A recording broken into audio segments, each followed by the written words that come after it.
Pada tahun 2025, dunia keuangan berada dalam satu fasa pelik. Pasaran saham naik tapi ekonomi sedang tenat. Kripto melonjak tapi keyakinan runtuh menyebabkan kripto runtuh sekali. Dan mata wang semua berlumba-lumba untuk tidak jatuh terlalu dalam. Yen Jepun jatuh ke paras yang tak pernah disangka. Bond Korea terhimpit oleh ekspor yang perlahan. Yuan China ditekan dari semua arah. Tapi dalam senyap, ada satu wang Asia yang tak buat bising, tak viral dan tak dipuja. Tetapi tak runtuh dan rebah. Ringgit Malaysia. Dalam video kali ini kita bukan nak puji, tapi kita nak bedah kenapa ringgit menjadi top performer dan dianggap paling selamat di Asia pada tahun 2025 ni. Walaupun bukan yang paling kuat, so make sure korang tonton sampai habis. By the way, kalau korang baru dekat sini, jangan lupa untuk subscribe. Okey, jom kita mulakan.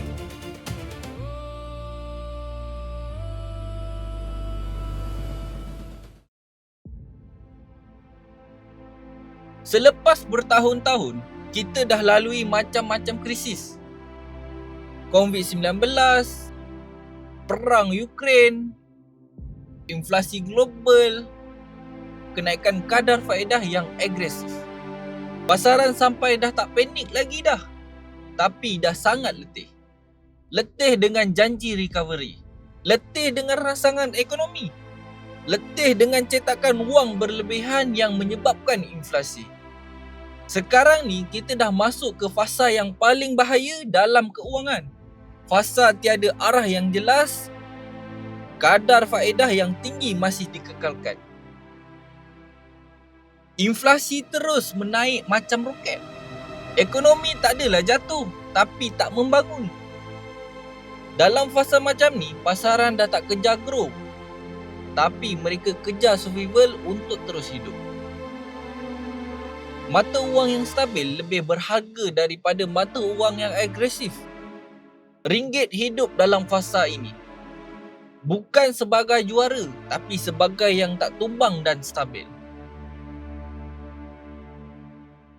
So, apa kekuatan ringgit ni sampai dia boleh jadi top performer tahun 2025? Ringgit bukan mata wang yang hero. Dan itu sebenarnya satu kelebihan. Ia tidak terlalu bergantung pada ekspor teknologi. Ia tidak terlalu bergantung pada pelabur asing jangka pendek. Ia tidak terlalu sensitif kepada satu sektor saja. Ekonomi Malaysia ni tersebar melalui komuniti pembuatan, perkhidmatan dan pengguna domestik. Ini mencipta satu struktur penting iaitu ketahanan yang berlapis. Bila satu sektor perlahan, yang lain masih menyokong. Ringgit tak perlu cerita besar. Ia hanya perlukan ekonomi yang takkan runtuh serentak. Dan pada tahun 2025 ni, ia adalah satu kemewahan. So, apa strategi yang Malaysia gunakan sampai boleh capai ke tahap ini? Dalam ekonomi dunia, yang main peranan besar adalah bank pusat. Dan dalam dunia bank pusat, yang paling bahaya bukan silap kira, tapi panik. Bank Negara Malaysia memilih pendekatan yang jarang dipuji, konsisten, berhati-hati dan tidak mengejar populariti. Kita tak ada potongan kadar faedah secara dramatik. Kita juga tak ada kenaikan kadar faedah yang agresif untuk tunjuk kekuatan. Kenapa benda ni penting? Sebab pasaran paling benci dua perkara ini. Kejutan dan ketidaktentuan polisi. Bila polisi boleh dijangka, mata wang jadi boleh diurus. Pelabur institusi dan trader besar sangat suka benda ni. Orang cakap senang nak predik. Sebab tu kita boleh sustain sebagai top performer. So, apa lagi yang menyumbang kepada harga ringgit sangat mantap? Komoditi. Ramai lupa satu fakta paling penting. Dunia mungkin berubah, tapi dunia tetap perlukan benda asas, tenaga, makanan mahupun bahan mentah. Malaysia berada dalam kedudukan unik, bukan pengeluaran terbesar dunia, tapi cukup relevan untuk dilindungi harga global. Bila konflik meningkat, rantaian bekalan terganggu dan inflasi meningkat, komuniti akan jadi benteng terakhir. Bila komuniti bertahan, mata wang negara pengeluar takkan jatuh merundum dalam satu hari.